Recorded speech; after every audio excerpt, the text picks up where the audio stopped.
کہ وہ ناظرین اس عمل کو جاری رکھیں اور وہ یہ پورا رمضان یہ کرتے رہیں۔ صرف پہلے دن ہی کا ایسا عمل نہیں ہوتا، اللہ رب العزت یقین کیجئے کہ 1 کا 10 کر کے دیتا ہے، 10 کا 100 کر کے دیتا ہے، یہ ملتا رہتا ہے آپ کو، کیونکہ کسی انسان کے اپنے بس میں نہیں ہے کہ وہ اپنی روزی کا انتظام کر سکے۔ انسان کے بس میں تو اللہ رب العزت نے رکھا ہے کہ تم محنت کرو، مجھ سے دعا کرو، میں تمہیں عطا کروں گا۔ تو یہ ناظرین اس رمضان میں جاری رکھیے۔ اس سے متعلق ایک حدیث مبارک میں بھی ایک واقعہ جڑا ہوا ہے، وہ بھی میں آپ کی خدمت میں پیش کرتا ہوں۔ بڑا خاص جو ہے وہ ایک روایت اور ایک واقعہ ہے، سنیے۔ یہ اجتماعی اور خیر کی ایک نوعیت اور انفرادی اعمال خیر کا معاملہ ہے ناظرین۔ حضرت جریر رضی اللہ تعالیٰ عنہ فرماتے ہیں کہ ہم دن چڑھے رسول اللہ صلی اللہ علیہ وسلم کی خدمت میں حاضر تھے کہ کچھ لوگ آئے جو ننگے بدن اور کھلے پیر تھے،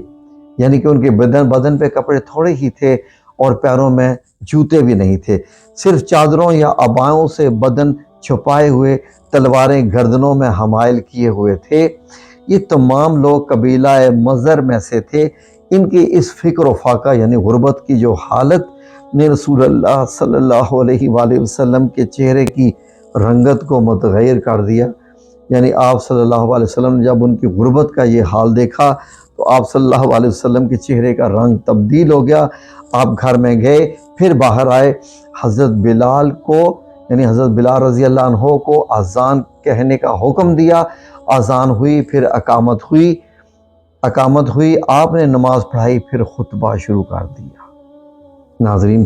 خطبہ شروع کیا اور آیت یعنی یہ جو سورہ حشر کی آیت آپ کو بتائی گئی ہے کہ آیت نمبر 18، اور لوگوں کو خیرات دینے کی رغبت دلائی، جس پر لوگوں نے صدقہ دینا شروع کر دیا۔ بہت سے درہم و دینار، کپڑے، کھجوریں وغیرہ آ گئیں۔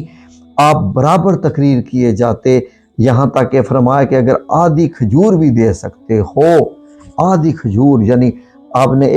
کے پاس ایک ہی کھجور ہے، آدھی آپ نے کھا لی، آدھی بچی ہے، وہ بھی دے سکتے ہو تو لے آؤ۔ ایک انصاری ایک تھیلی نقدی کی بھری ہوئی بہت وزنی جسے بمشکل اٹھا سکتے تھے لے آئے، تو پھر لوگوں نے لگاتار جو کچھ پایا لانا شروع کر دیا، یہاں تک کہ ہر چیز کے ڈھیر لگے اور نبی کریم صلی اللہ علیہ وسلم کا اداس چہرہ بہت کھل گیا اور مثل سونے یعنی سونے کی طرح چمکنے لگا۔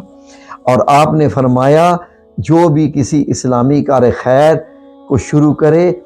اسے اپنا بھی اور اس کے بعد جو بھی اس کام کو کرے اس کا بدلہ مل جاتا ہے، لیکن بعد والوں کو اجر گھٹ کر نہیں ملتا، یعنی اس وقت جو لوگوں نے کیا، جو سن کے بعد میں بھی کرتے رہیں گے، سب کو اجر ملتا رہتا ہے ناظرین۔ اسی طرح جو اسلام میں کسی برے اور خلاف شروع طریقے کو جاری رکھے، اس پر اس کا اپنا گناہ بھی ہوتا ہے، اور پھر جتنے لوگ اس پر کاربند ہوں سب کو جتنا گناہ ملے گا اتنا اسے بھی ملتا ہے۔ آپ ایک نیک عمل کریں، جو آپ کے ساتھ مل کے لوگ نیک عمل شروع کر دیتے ہیں، وہ نیک عمل شروع کرنے والے کو بھی اس کا اجر ملتا رہتا ہے، اور جو کوئی گناہ بدی کا کام کرتا ہے اور اس کو دیکھ کے جو بدی کا کام کریں تو ان کو اس کا گناہ بھی اس پہ بھی ملتا رہتا ہے جو وہ گناہ شروع کرتا ہے۔ ناظرین اللہ تعالیٰ کے عذاب سے بچاؤ کی صورت پیدا کرو، یعنی اس کے احکام بجا لا کر اس کی نافرمانیوں سے بچ کر، پھر فرمان ہے کہ وقت سے پہلے اپنا حساب آپ کر لیا کرو، دیکھتے رہو کہ قیامت کے دن جب اللہ کے سامنے پیش ہوگے تب کام آنے والے نیک اعمال کا کتنا کچھ ذخیرہ تمہارے پاس ہے۔ پھر تاکید ارشاد ہوتا ہے کہ اللہ سے ڈرتے رہو اور جان رکھو کہ اللہ تمہارے اعمال و احوال سے اللہ تعالیٰ پوری طرح باخبر ہے، نہ کوئی چھوٹا کام اس سے پوشیدہ ہے نہ کہ بڑا، وہ تم چھپے کرو یا کھلے۔ ناظرین پردیس میں رہنے والے لوگ بھی سمجھ سکتے ہیں کہ وہ پردیس میں رہتے ہوئے گھر میں پیسے بھیجتے رہتے ہیں اور اس امید سے ہوتے ہیں کہ جب ہم چھٹی جائیں گے یا جب ہم اپنے ملک میں جائیں گے تو جو ہم نے پیسہ بھیجا تھا وہ ہمارے کام آئے گا۔ اسی طریقے سے جو آپ کے